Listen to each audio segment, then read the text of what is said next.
Hey, alright, so this is our finished game. I've made quite a few changes since the demo, mainly polishing and last minute adjustments. We have a start screen here now with dedicated music to go with it, an about screen, how to play, controls, just overview of the game, what we're going to do.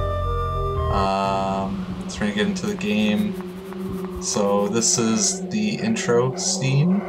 And we've got some text here. We added a thing to make it so that you can turn off the special effects of the text if you want to, because we found it was sometimes distracting. We've also added a way to speed up the text because it was going at quite a slow rate.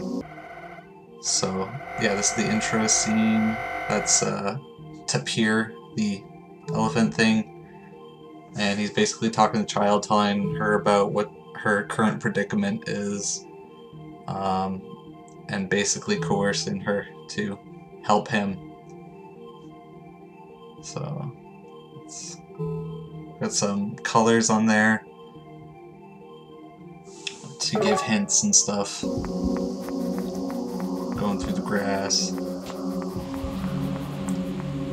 So this is the end of the intro stage. Another thing we've added is introduction text to each level. So like this one's a little bit long, but it's basically you know, talking about the general outline of the game if you didn't read the about, and also gives some hints and stuff about each level. Each one of the levels has an intro now. So yeah, it just says basically, go get the keys. So we're going to the first puzzle here. The hint talks about, you know, taking flight or enduring. Basically, do you face your fears or do you run away? So there I was, kind of just waiting for my heart rate to settle for a bit, and we got this scary doll coming. And the point of the puzzle is to endure, don't run away. And then you get your key like that, use that for the door. Boom. Now the next puzzle is it's like a matchmaking game, and it's kind of each one of these dolls has like a color they like and who they like to sit next to, and you gotta kind of work it out. Kind of need a paper or something to do it, because I can't remember all that information in my head. So yeah, if you don't want to figure it out in your head, there's kind of a trick to it. You throw the E in the furthest left, sorry, and then you put the rest just diagonally right, and you end up with E, A, B, C, D. So it's kind of easy to remember. Throw the E in the far left, and then everything else goes diagonally right. 1. So that's the end of that puzzle. Got a key. Camera's panning over to there. Throw that in. So that's the second puzzle. Now the third puzzle here is you have to basically do whatever the mirror says not to do. It's talking about, like, you know, if you're a puppet, or I don't know. So yeah, this one's fun. This one's kind of tricky there. They just changed the order to make it seem like you have to go a different direction other than up, but it's up again, just to see if you're paying attention. I think I have a little bit of a brain fart here. I'm like, which direction do I go? And then I realize it's up. So.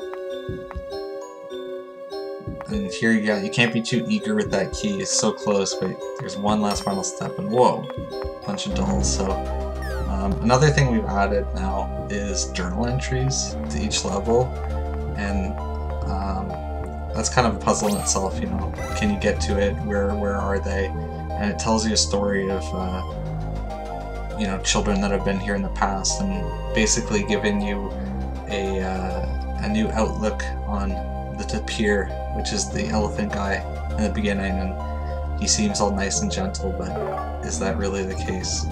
So here, instead of jumping over and dying, I just killed myself anyways. So In this version of the game, that kind of works, but you know, maybe in later versions we'll have lives, so you can't do that kind of exploit. So it almost seems like a risk to go get the journal and find out the whole storyline, which is part of our one of our main things that we want to do. Is we want people to be able to play for the game, or they could play for the storyline, or both, or whatnot. So that's the end of this level, the third key. Now the next level, that was a fear of dolls, so this level is fear of eyes and being stared at. And here's a little intro text. It gives a nice little clue here. It says, "Child, just know that," no, not this one, the next part. "Isn't that some nice food for thought?" And it's like, oh, well, this level's kind of situated in a hamster cage. Maybe we should go check out this hamster bowl. And what do you know, there's a key there. So yeah, the theme is, you know, being watched, eyeballs, and you're in a hamster cage, so you have no choice but to be watched. You can't go anywhere. Philosophical. So yeah, got the key, jump across here. There's an eyeball that kind of follows you around. We changed the eyeball model because beforehand it was kind of boring. It also rotates now, so it doesn't stare in only one way. It kind of follows you now. And we've made a change here, so the metal ball, when you screw up and it respawns, it would used to just roll continuously, but we put kind of a lip on there to keep it in place. So that was that puzzle there. There's a chain holding onto this ladder here, and you have to use the steel ball to knock the pin that holds it. So this thing here is the lantern. This scares away the eyeball that follows you. Otherwise, this puzzle you can't do without the. I mean, you could, but it's just so much more annoying. So yeah, these little directional arrows, you want to throw those down there because we're going to use those. But while I'm up here, I'm going to see if I can get that journal entry over there and see what's going on for this story. And of course, you'll see in a second here, I don't quite make the jump. Oh, so close. So as we're walking up here again, there's walls there with eyeballs on them, and they scare you, not at a very fast rate, but if you're not careful and the eyeball's coming close to you, they can scare you. Same with these 4 eyeballs here. Okay, here, round 2, and I made it. So this is another journal entry. They're quite sad, but they make the game. It makes it so much better than the way it was before, and it gives some storyline. It gives some substance, which is good. Alright, so now that we have all these directional arrows, we want to use it on this box here, because it's going to do something for us. When the eyeballs get close, we'll have to use the lantern to scare them away. Another core thing that we want for our game was, you know, item management. So you can only hold 1 item, so you have to swap between them, and it makes things a little bit more interesting. So there's all 4, and you see there's like bloody arrows now, and I didn't show this before, but you can move this hamster wheel around, and initially it wouldn't rotate, but it's crucial for this puzzle. Well, not really a puzzle. I should have showed it too, because if you go up the ladder that you can see right there on the screen now, at the end there's a wall, and past that wall you can see the thing that holds the hamster wheel, and it kind of gives a clue, like, oh, you know, maybe I have to bring the hamster wheel up here to escape. So we're getting to the end here. Now this part, with the hamster wheel, another thing with the items is they change your weight, so if your weight's too heavy, you go slower. So with the lantern, it increases your weight, and you wouldn't be able to do this part with the lantern and the wheel because it ends up being too heavy and you die. So this is the end of the eyeball level. And the next level we have is Fear of Darkness. So there's our intro, and everything's dark except for these light illuminating spheres that you use to light up the room briefly, like that. And this level really uses item management. You have to bring this key to a door, meanwhile, you know, lighting up the room with the spheres.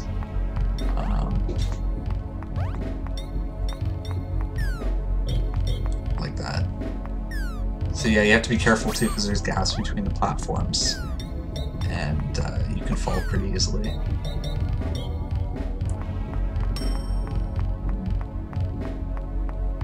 So there we go, we got a key. Fortunately, I know the level, so I kind of know where the gaps are.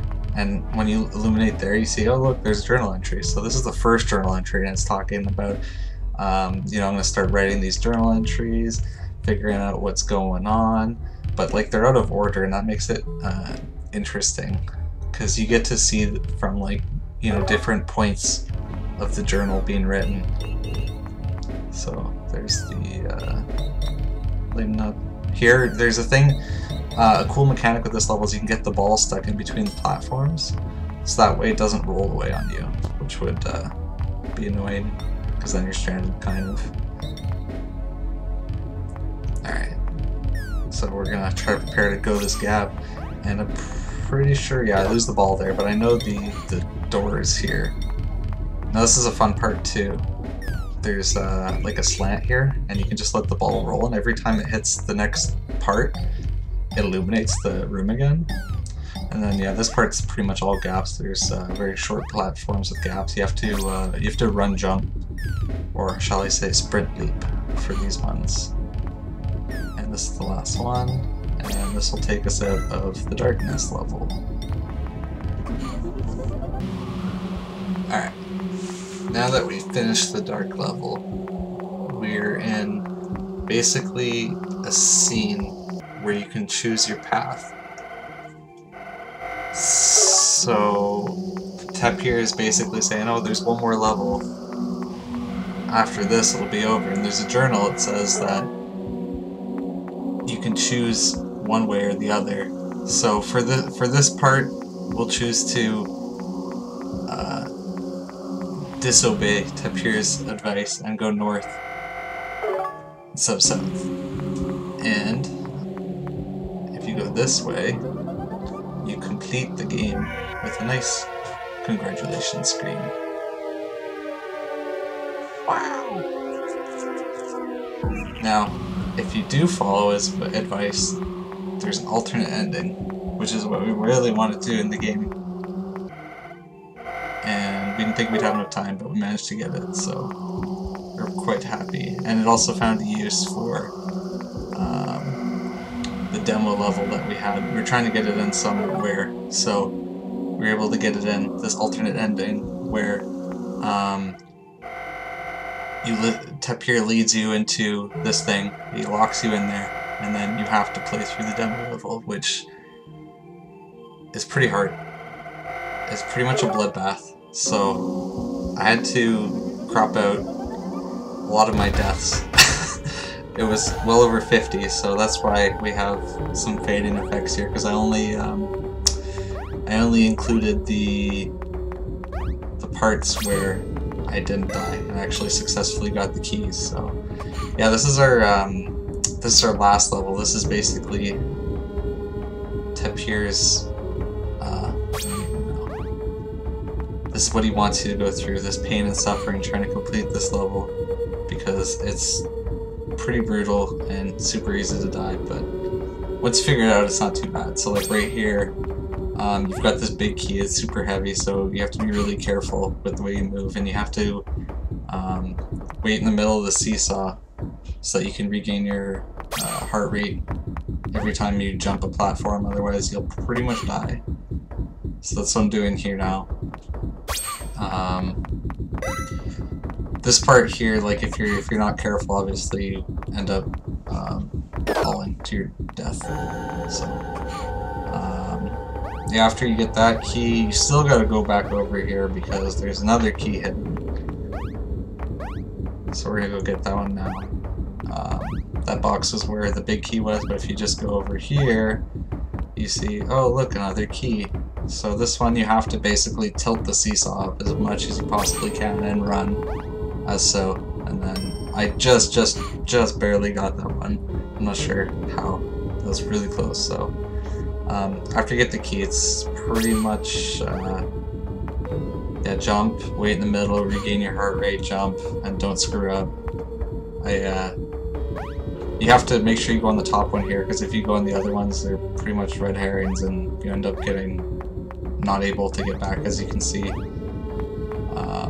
So yeah, once you get this key, this one's not too bad. So you put that through the door. Hooray. This one's the easiest key to get in the level, because you just kind of grab it and don't scare yourself to death or miss the jump. So that's that key, and there's one more key. I kept having issues with this one for some reason. You take the steel ball, you jump on this thing. This is the, I guess you could say, the king seesaw. But you have to put it quite a bit to, well, yeah, right there's fine. Because if this thing goes up too fast, then you're not able to jump into this, I don't know, seat thing. And then you just pretty much die. And then you have to wait for the steel ball to fall out before you can get it again. And then redo that. So that's the last key. Now this is another fun, oh well, here's the bail just for fun. I felt like I would give you the happiness of seeing me fail at least one time out of the 50 times that I absolutely got killed. So these, yeah, that's a respawn point, so when I failed miserably here, which I didn't actually, this part, those, I don't know, the other platforms there,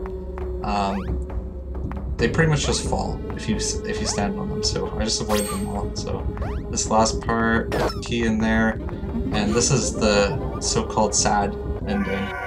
It's not as nice of a picture, and it's kind of like, the end. It's not a congratulations like the other one. So yeah, that's pretty much our game. Thanks for watching.